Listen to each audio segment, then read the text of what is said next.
안녕하세요 여러분, 저는 시시예요. 저는 오늘 한 20여 년 전에 제가 무너지고 있던 시절의 이야기를 여러분과 하려고 해요. 20여 년 전이니까 간호대학을 졸업하고 간호사가 되어서 열심히 일을 할 때죠. 지금은 일주일에 3번만 직장에 나가지만 그때는 일주일에 5, 6번 직장에 갔어요. 3일만 일하면 되지만 아이들과 먹고 살기 바빴고 또 간호사가 된 이후에 금방 집을 샀기 때문에 집값도 갚아야 되고 여러 가지로 경제적으로 여전히 힘들었을 때예요.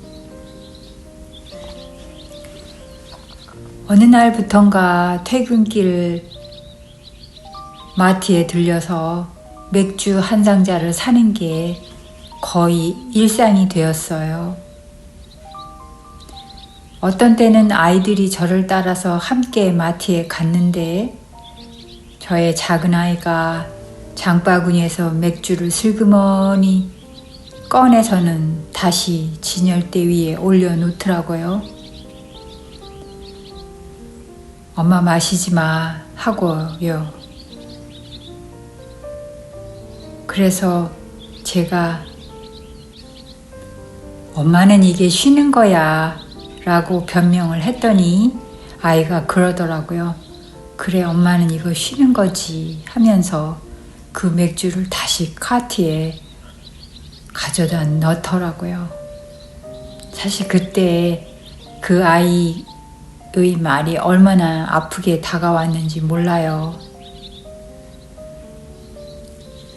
그 당시에는 처음에는 하루에 한 캔만 먹으면 되겠지 그랬는데 어느덧 어느 날은 2캔, 또 그 다음날 직장에 가지 않는 날은 3캔, 그렇게 술 마시는 날들이 늘어갔어요. 저희 아이들은 엄마 맥주를 매일 마시면 그건 알코올 중독이야 하더라고요. 그래도 아유 내가 간호사인데 뭘 하면서 웃어 넘겼죠. 여러분들 이런 말 아세요? 옛말에 쓸데없는 짓을 하는 사람을 보고 아유 저 쓸개 빠진 놈 하지요. 간호사가 되어 보니까 사실 쓸개는 수술을 해서 떼어내어도 살아가는 데 지장이 크게 없어요. 그런데 또 어떤 때는 어른들께서 죽으려고 환장을 했나 간땡이가 부었네 하시던 말 여러분들 기억하세요? 그런데 그것은 정말로 무서운 경고입니다. 실제로 간이 부으면 우리는 정말 위험한 상황에 처하거든요. 우리 몸의 가장 큰 화학 공장, 간이 하는 일이 아주 많거든요. 간은 우리 몸에서 아주 중요한 장기이면서 500가지 이상의 중요한 역할을 한다고 그래요. 그런데 그 중에서 4가지 가장 핵심 기능을 말 나온 김에 해보면 첫 번째는 해독작용이에요. 우리가 마시는 술, 그리고 우리가 복용하는 약, 그리고 몸 안에서 자연스럽게 생기는 암모니아 같은 유해 물질들을 간이 분해하고 중화합니다. 마치 우리 몸의 정화조처럼 독소를 처리해서 깨끗한 혈액을 온몸으로 다시 보내주는 아주 중요한 역할을 하지요. 그리고 두 번째는 간은 영양소를 저장하고 그것을 또 저장했던 것을 다시 꺼내서 쓰는 역할을 합니다. 우리가 음식을 먹으면 간은 포도당, 비타민, 미네랄 같은 영양소를 필요할 때 쓸 수 있도록 저장을 하지요. 그리고 우리 몸이 에너지를 필요로 할 때 저장해둔 영양소를 바로 꺼내 쓸 수 있도록 돕는 에너지 저장소와 같습니다. 그리고 또 간은 담즙을 만들어요. 간에서 만들어진 담즙은 지방을 소화하는 데 필수적인 역할을 하지요. 소화 효소가 제대로 작용할 수 있도록 환경을 만들어 주기 때문에 간이 건강해야 우리가 먹은 음식을 제대로 소화하고 영양분을 흡수할 수 있는 것이에요. 마지막으로 네 번째는 단백질 합성입니다. 혈액을 응고시키는 데 필요한 성분이나 우리 몸의 중요한 성분인 알부민 같은 단백질을 바로 간에서 만들어 주거든요. 사실 제가 근무하는 중환자실에는 그렇게 알코올 중독으로 오랜 동안 술을 드셔서 간 기능이 전혀 없게 된 경우에 병원에 입원하시는 분들이 가끔 계세요. 그래도 어찌어찌 해서 치료를 해서 내보내면서 술은 드시지 말라고 퇴원을 시키는데 결국엔 또 술을 드시게 되어서 다시 재입원하는 경우가 참 많아요. 한번 중독이 되면 그것을 끊기가 어렵습니다. 제 경우를 다시 말씀드려 보면 그렇게 해서 맥주가 하루에 한 캔만 마시면 되겠지 싶었는데 어떤 날은 2캔, 3캔 그렇게 됐다고 말씀드렸죠. 그런데 저녁만 되면 슬슬 목이 말라요. 그래서 슬슬 목이 마를 때 맥주 한 잔 참 좋죠. 술 문화는 한국이 참 많이 발달되어 있죠. 저도 사실은 술 마시는 것을 저의 아버지에게서 배웠어요. 제가 어린 시절에 저희 아버지는 군 장교로 계셨는데 군 장병들 갖다 준다고 명절 때 집에서 막걸리를 담아서 바켓이라고 하죠. 바켓으로 담아서 군 장병들한테 엄마가 보내셨거든요. 그때 약간 맛을 보듯이 먹어봤고 그리고 천주교 환경에서 자랐는데 그 천령성체라고 해요. 커뮤니언. 그때 약간 한 모금도 안 되는 포도주를 먹어봤는데 참 달고 맛있더라고요. 글쎄 천성적으로 술이 받는 사람이었는가 싶기도 해요. 그런데 대학원을 다니면서 저의 친정 부모님께서 아이들을 키워주실 때 친정에 가면 아버지도 약주를 드시고 싶으시고 하니까 맥주 한 잔 하자고 하셔서 그때부터 맥주를 한 잔씩 마시기 시작했죠. 그렇게 간호사가 된 이후에 직장 생활을 하면서 힘들고 고될 때마다 맥주 한 캔씩을 마시기 시작했어요. 사실 속으로 돈 계산을 해봤긴 하거든요. 그런데 뭐 맥주 한 캔에 한 1불 정도 되더라고요.